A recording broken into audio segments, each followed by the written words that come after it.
doesn't know what's happening completely yet. So give it up for Levi. All right, Levi, I'm going to ask Levi to do something. It should be pretty simple in theory. Levi, all I want you to do, I'm going to give you 30 seconds. I'm going to start a timer, 30 seconds, and I want you to blow up that balloon, all right? No. Okay. Did you, blow in this thing? You didn't suck out of it, right? No. You could argue it's probably one of the most important things that the balloon is whole. Have you ever thought what matters the most to God, what the most important thing to God is? Then you're not alone. They were looking for a key commandment because if they could figure out what the most important thing, or you've looked at the screen, right? We know the answer to Jesus' question is these. And the Herodians who start asking Jesus questions about taxes. A sincere questioner of the law. Somebody who comes and asks Jesus something he's probably heard debated over and over again, but he sees that he asked him, what commandment is the foremost of all? What's the most? Make disciples who love God with everything they are and who love people. And my heart and my goal as we dig into this to look back at this often, to come back to this regularly, to evaluate our lives in light of this truth. Most commandment. What commandment is first? So a quick side point, this isn't the guy in the debate, right? He's not hostile himself. And I think this is a good reminder for us as Christians, callous to people who disagree with us and think that they're closed-minded. But we see that that's not the case here with all of your strength. Now, this is a quote from, Jesus is actually dipping into an area of moral wicked. Yeah, absolutely. Even a little sin takes us away from God, and that's a big deal. All sin is forgiven, and the core of the sin issue is a lack of love for God, right? That's the core, that's the heart of what the sin issue is. It's a lack of love for God. And we're going to come back around to that in a little bit. But if I fail on this, love for God is the peace that holds everything together. Love for God is the peace that holds everything together. If I live my life without love, then I've abandoned the most important aspect of everything that I'm supposed to be doing.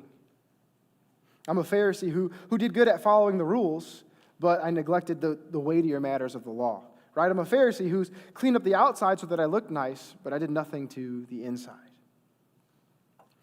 Right? So understanding that should have a big impact on our lives. It's not a flippy-floppy love, it's a love with yours. Is he your number one? Is he your first love above myself, above my neighbors? Right? A love for God is what holds everything together. So he tells us we're to love with all of our heart, soul. Pretty funny what he said, pretty interesting. And the teen came to the pastor and said, and then the pastor asked him something I thought was funny. He just asked him, he said, okay, what if God came down to you face to face and said, okay, you can only listen to polka music for now. And he wants to follow Jesus, and he asked Jesus, hey, can I come follow you? And Jesus says, sure, but you have to get rid of all your stuff, right? Sell it, give it to the poor, and then you could follow me because your stuff is a bit of an issue. And the rich people, especially those in sports, after retirement, there's a bit of an identity crisis that can happen.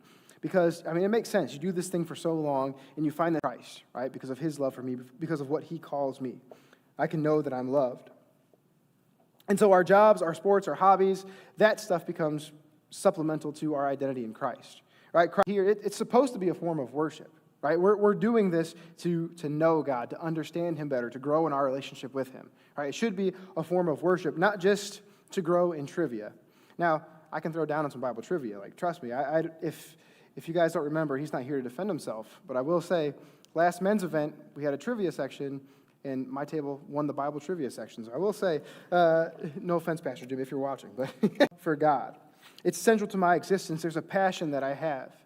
And so for those who struggle to pray or read their Bible, or when I struggle to pray or read my Bible, I would say that I'm missing that umph. Right? I'm missing the passion. I'm missing passion. And so that's how we love God, with our heart, soul, mind, and strength, with our singleness, with loves me, so he wants me to have this. And that's not necessarily true. Sure, God might give you those things, but that's not what it's about. It's not he loves me, so he'll give me what I want. That's not what it should be. Then every instance of sin is in some sense a failure to love God. Every instance of sin is in some sense a failure to love God. Now, if we stop and meditate on this, it should blow our minds as Christians.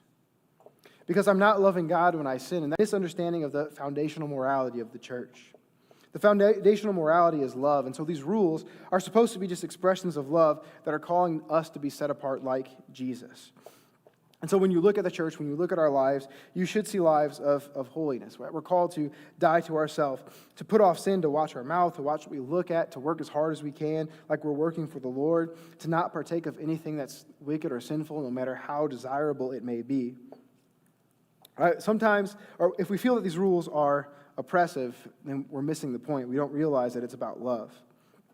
That would be like Cassie telling me as a person, like, hey, Mac, you can't look at other women inappropriately. You can't have private conversations with other women. You can't flirt with other women. You can't be in a room alone with other women. You can't fill in the blank with other women. And me looking at Cassie just saying, that's so oppressive, right? It's ridiculous. But that's not what it's supposed to be, right? I shouldn't want to do those things because I love my wife. I value my relationship with my wife. I want to care for it. I don't want to do things that damage it. And honestly, there's a freedom in that when I'm not messing around with the boundaries. Aspect out of Christianity. And I'm just left with a bunch of principles and policies that really don't do anything except to maybe preserve myself or do good for myself. Then it becomes about doing good just to make my life better. And if you look at the ladder of morality, that should be like the bottom from Deuteronomy 6, 4, and 5 there. And then he actually goes on to quote from Leviticus 19:18.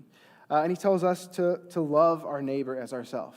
He said, the second is this, you shall love your neighbor as yourself. There is no other commandment greater than Jesus considers everybody to be our neighbor. And that's a high calling. That's a high calling.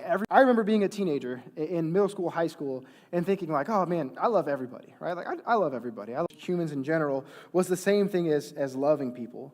But the people I was interacting with on a daily basis, I didn't love them very well or how I should have. If you look at the context, it's a love that provides for the poor, a love that provides for immigrants. And so love